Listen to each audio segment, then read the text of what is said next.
Welcome to Birds of Prey Sports Talk. We're your hosts, Jared and TJ. And in this video, we'll be breaking down the Orioles versus Phillies series. And this is a series coming after probably the biggest series in I don't know how long. It feels like forever. We take the 3 out of 4 in Tampa Bay. We're coming in playing the reigning NL champions. So, a team who kind of was scuffling in the Phillies, like they were scuffling early in the year, kind of started to find their stride, in late June, July, and then after the All-Star break. And we're heading in with a 2-game winning streak. So in game 1, we're going to win the game 3-2. Orioles get one in the second. Phillies tie the game in the 5th. Orioles get one in the 6th. Phillies get one in the 8th. We get one in the 9th and somehow win this game without Felix Bautista or Yennier Cano. It's very impressive when you can win a close game like this versus a team like the Phillies without having to use your 2 best relievers, Just going to go right into the top hitters, and then we'll break down the game. Top hitters of the game, Ryan Mountcastle goes 1 for 3 with an RBI and a run scored. I believe that RBI was a home run, a bomb to center field, by the way. Westberg goes 1 for 3 with a home run as well. With an RBI and a run scored, that was his first home run of his career. So congrats to Jordan Westberg on getting to that milestone. Aaron Hicks comes out of the game with an injury. He only has 1 at bat. But Colton Cowser goes 1 for 3 with an RBI with the big double in the 9th inning to score Gunnar Henderson on a walk when he before he had walked. So for Colton Cowser to come up clutch again, that's the second time in 2 series that he's came up clutch in the 9th inning or 9th or extras, whatever you want to say, with that sacrifice fly he had in Tampa Bay. And McCann goes 1 for 3 as well. Our doubles in the game, Colton Cowser gets his first double of his major league career. And Westberg gets his first home run of his major league career. Mountcastle gets his 12th double on the year. 12th home run on the year. Our pitching line, Kramer goes 7 innings on 3 hits, 1 run, 1 earned run, 2 walks, and 3 strikeouts. Danny Coulomb comes in, doesn't look very good, but he goes 2/3 of an inning, 2 hits, 1 run, 1 earned run, 1 walk. Brian Baker comes in and gets the win, but also a blown save, it says. It's his 4th win of the year. Brian Baker is 4-3. He goes 1/3 of an inning, 1 hit, no runs, no earned runs, no walks, no strikeouts. But he does give up an inherited runner that was Coulomb's runners that allows the game to be tied. Luckily, Jorge Mateo throws out Bryce Harper at the plate to keep the game tied at I believe it was 2. And Ciano Perez actually gets his first save of the season. He goes an inning, 1 hit, no runs, no earned runs. He does walk 1, makes the game interesting, but ultimately we come away with the win. It was just another one of those. It was one of those wins like in the Tampa series that bled into the series right here. It just was another one of those wins that we say like that takes a lot of grit, takes a lot of fight. The adversity is a common word that you use. And I mean, this game took a lot of adversity, just in the sense that there were some unexpected heroes, in Colton Cowser, rookie, who's been struggling at the plate, but finally got it going at this time. Westberg hits his first home run of his career, and Mountcastle hits a bomb to center. He's starting to come to life.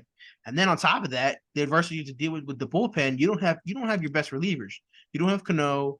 You don't have, Bautista. I mean, you also don't have Fuji. He's not the best, but so he's looked better in his, outings since then. But I mean, give me your take on this game. I mean, how do you agree? Do you have anything else to add? Like, give me your take on game 1 here. Definitely a very gritty game, and a game in which we needed, guys that were outside of the usual suspects to step up. I think that's all there is to it. Like we said, Cowser, stepped up big. He's usually very, very, very, patient at bat. He doesn't seem to really swing too much. He seems to hesitate. Right. Seems to hesitate a lot. Like I told me before. And so it was just good to see him come out, and finally, help the team out and get that big hit. It's good for his confidence as well moving forward. Yep. And Westberg too, like you said, getting his first home run. So this game, it took a lot of grit, but it also made guys step up, up to the plate, as you could say.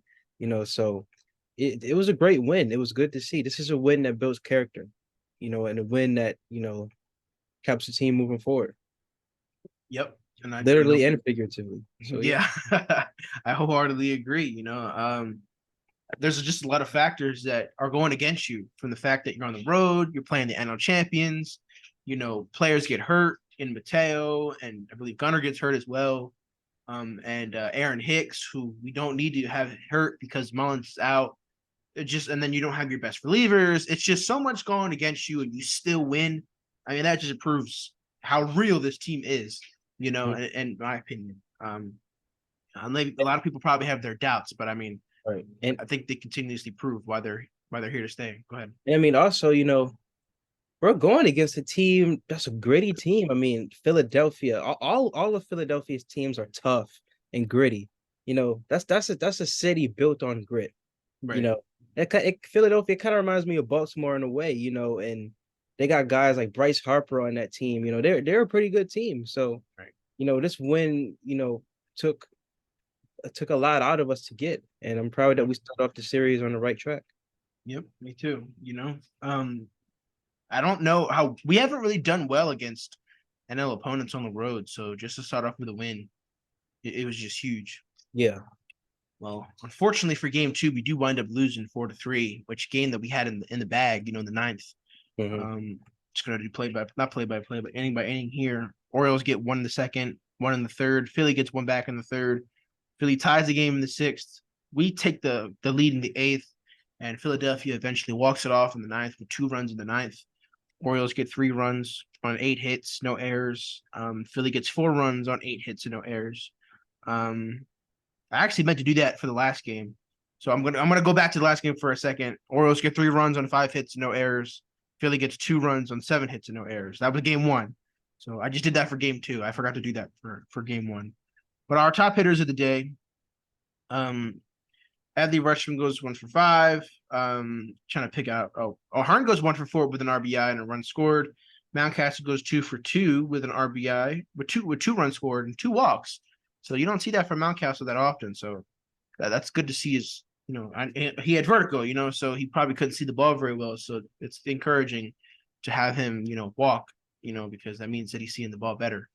So I've never had vertigo, but from the likes of it, and what I've heard, I don't want it, So, Frazier goes 2 for 4 with an RBI.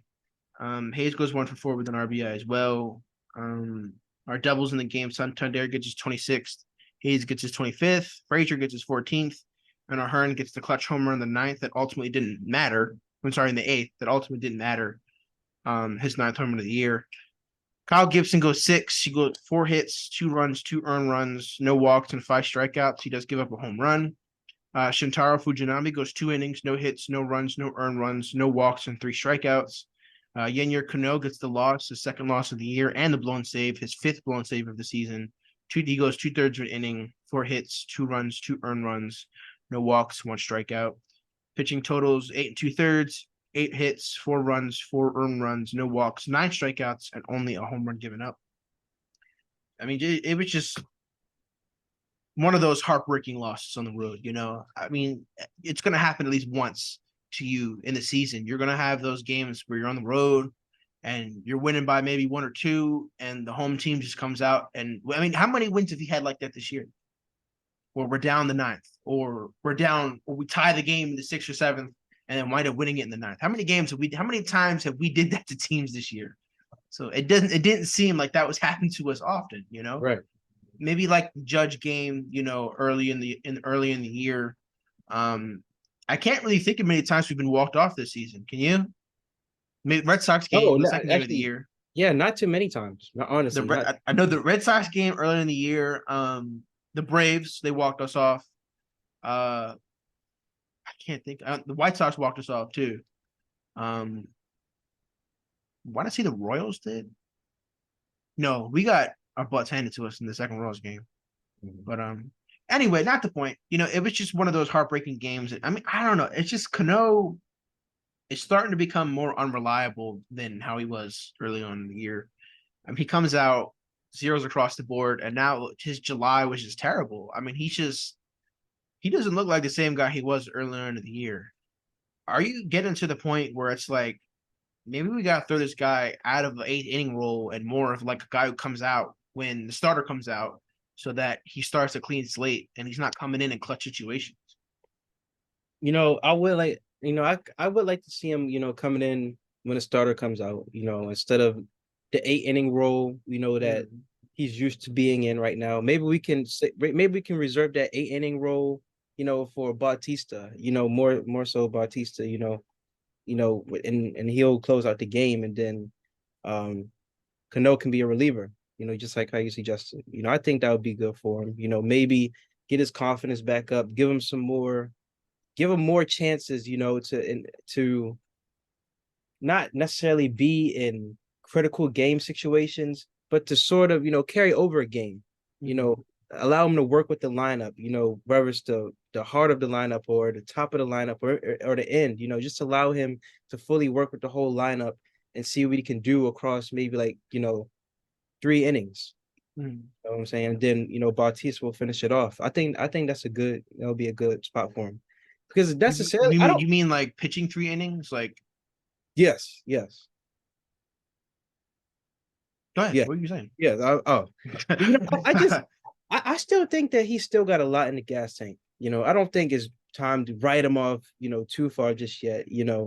All pitchers have their struggling months, but I feel like he has a lot left to give, to the Orioles and to this season. I still trust him a lot, and so I think it'll be cool, and different to see him in, a reliever role, when a starting pitcher comes out. I actually see you kind of demoted him more into a long reliever role, and not he is not a guy who can really work more than 2 innings, maybe.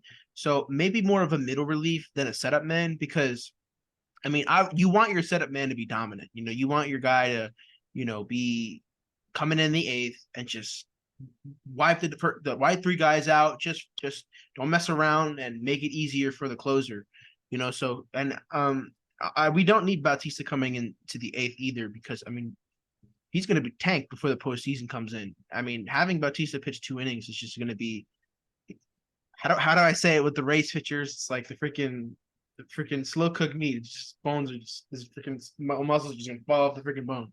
So we need to reserve Bautista for the ninth inning, just because. But the problem is that he's starting to become the eighth inning guy now, just Yeah, because Cano is messing up games, allowing runners to score. And you don't need Bautista going into the 25, 30, 35, 40 pitches range in a game, just because we're going to need him for multiple games in a series, most likely, because we give our team a chance to win. We don't blow teams out all the time. So Bautista is needed for many games in a series, most likely. So for him to come in the eighth, you're kind of eliminating that option of, bringing him in another game in the series, because Hyde doesn't want to overuse him, but at the same time, he's really all he can go to. So, and think about it in the game, like just the game before, I mean, he could have easily just brought in Bautista, but Bautista worked his behind off in the freaking Rays series. In the Friday night game, he pitches 2 innings. In the Saturday night game, in the Thursday night game, he pitches 2 innings. In the Saturday game, he pitches an inning, and then in the Sunday game, he pitches an inning as well. So it's like, you need to balance him.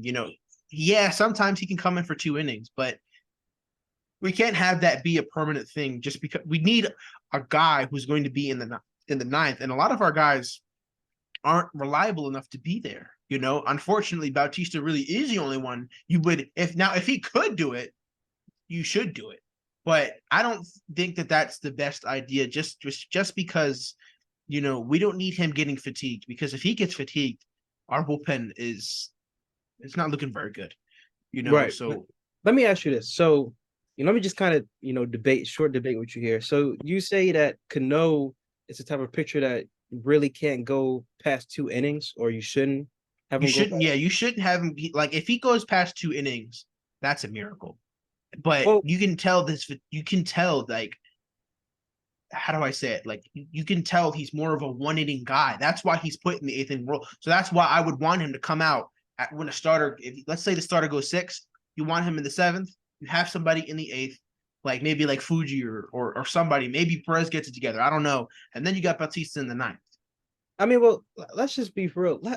Why can't he develop into a 3 inning pitcher. Why not? I mean, because if you just have a pitcher just to bring him in for 1 inning and he's not primarily your closer, I mean, what's But really the that's point? just bullpen guys. We're talking more of a long reliever. You'd need more of like a former starter to do that. Former starters become relievers. Our long relievers for most of the season have been Mike Bauman and Keegan Aiken and Austin Voth. Former starters turn into bullpen guys. So the more of a long relief role would be like an example like Tyler Wells. He got sent down. Okay, so that's a spoiler. He got sent down after the Yankees game. So we're filming this, before that, or after that, I should say. So Tyler Wells got sent down to Bowie. He'll probably come up and not be a starter, but he'll be a great long relief option.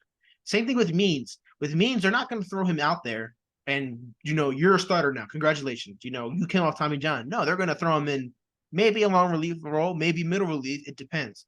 But some guys don't have just the stamina to do that, and yeah, he can develop it, but we're not in the experimental stage anymore with the Orioles. We're kind of in we need stuff set in stone at the moment. It's August, or it's close to August, it's almost September. It's almost postseason time in October.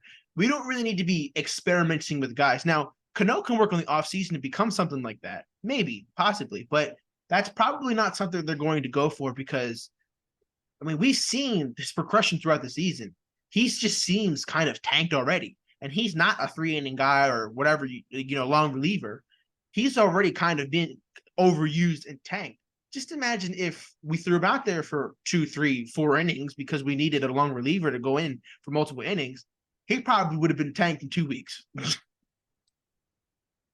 So, that'd be a great option. But I mean, that would only be a great option if we were the 2021 Orioles. Like, we need to figure something out. Like, you're not doing too well down the stretch. Where can we put you to maybe we'll get rid of you, or maybe we still have use for you, So it's like, where are we going to put you? But I just don't think that we're in the stage to be like, oh yeah, we need to experiment with guys here. That's why I didn't really like the Fujinami pickup, because he's kind of an experiment, Yeah. So it's like, we need to solidify our bullpen. And unfortunately, Cano is just becoming one of those unreliable guys. And then same thing with Bautista. You don't want him pitching the 2 innings because you don't want him being fatigued for the postseason. You want Cano. You want Bautista for the ninth and the ninth only, and God forbid the 10th. So it's like, you don't want him in the 8th, ninth, and because that's just going to put too much tax on him. You want him coming in fresh in the ninth, having a clean slate, because if he has to finish someone else's dirty work in the 8th, he's already putting too much pressure on himself in the game. Maybe he won't do that good in the ninth because he already put all that pressure, and now he has to go relax instead of keeping the adrenaline in and focusing on getting 3 outs. So that's mostly what he comes in the 8th for, because Baker gives up 2 base hits, or Cano gives up 3 base hits, or maybe a home run and a base hit. So it's just something like that. I guess that shines the importance even more on, finishing in first and not second, so Yeah. we want to be a wild card team and having to keep playing, and keep Right. using our energy, to get to the next Yeah. series, the ALDS. Yeah. Right. Get to the LDS and then or start at the LDS. Yeah, You start at got the a ALDS. you got a good slate to go on from the rest. Be Kind the of like the 1 seed bye as week. well. Yeah, Yeah. So get the yeah, 1 seed, got home field advantage. You got the crowd, and then who knows how much of the factor of the adrenaline is going to help them from the yeah. postseason crowd. It could also hurt them as well. Mhm. So we're just going to see, man. I mean, some of these guys can step it up. Sometimes there's unsung heroes in playoff runs. They might be good for those like 12, 13 games, and they might be garbage the rest next year. But we're going to need them for those 13 games, Yeah. So anyway, back to the game. uh, I think we covered everything for game 2 pretty well. Yes. Gibson, he goes to 6. He's starting to look better. In my opinion, he's starting to, look like the old Gibson. He had a little bit of a rough patch, with the starts versus the Mariners, the Reds, and I believe, I want to say the Yankees. So he's starting to, put stuff together again. And we need that. We need that from him, just because he's our veteran innings eater. So, hopefully Gibby can continue the trend. So anyway, the last game of the series, the rubber match of the series, we unfortunately do lose. So we lose the series. We lose game 6-4. Orioles get 3 in the third, and Phillies respond with 2 in the third, 2 in the fourth. We get 1 back in the seventh, but they get 2 in the seventh and win the game 6-4. Orioles get 4 runs on 8 hits, no errors. Phillies get 6 runs on 9 hits and 1 error. Top hitters on the day: Austin Hayes goes 2 for 4 with an RBI. Rutschman goes 1 for 4 with an RBI, with 3 RBIs. I apologize, and a run scored. Westberg goes 1 for 4. Really no other top hitters in the game. Doubles: Westberg gets his 5th double on the year. McCann gets his 8th double as well. Home runs: Adley Rutschman hits a bomb, 3-run bomb, to get his 14th home run on the year.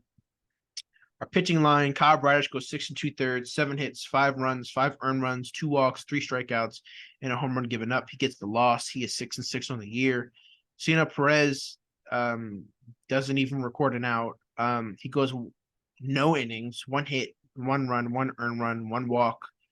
Bauman has to come in and get the last out in the 7th. He goes 1/3 of an inning, zeros across the board. Cole Irving finishes the game. He goes the inning, 1 hit, no runs, no earned runs, no walks, and 2 strikeouts. Pitching totals: 8 innings, 9 hits, 6 runs, 6 earned runs, 3 walks, and 5 strikeouts. So just disappointing.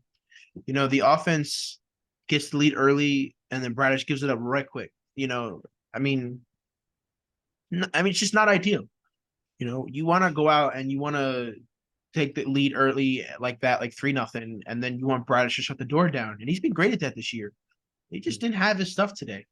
He just was missing on the breaking balls, couldn't find his fastball command. Bradish has been fantastic this year. I mean, let's just say it. He's been fantastic. So these kind of starts happen, even to the best. And he's still young. He's in his 2nd year. And he still almost managed to go 7 innings. So like I said, he gets the loss. He gives up the 4 runs or 5 runs. I forgot how many it was. But it just happens. What are your thoughts on game 3? Games like this, or the characteristically games like this, are sort of like the pitfalls of the Orioles season. Yeah.